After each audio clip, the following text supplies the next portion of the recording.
Ayan, morning.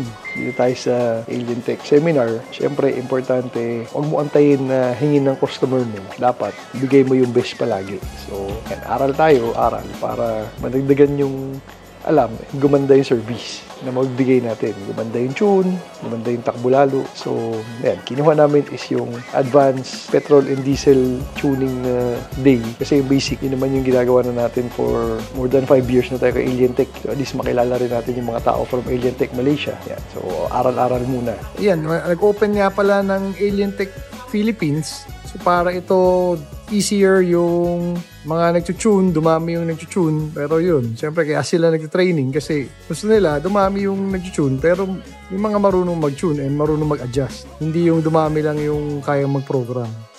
I'm Claire from Alien Tech Asia.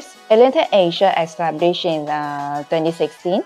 So we have our office, the HQ in Malaysia, in China in 2019, and now we are setting up our new office in the Philippines.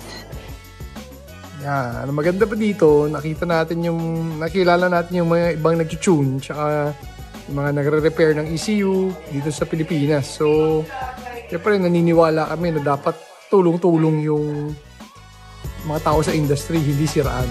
So, yan. So, happy to meet everyone, and pag mayroon kayong tanong, mayroon kayong kailangan, nandito lang kami para sama-sama tayo, masaya yung customers.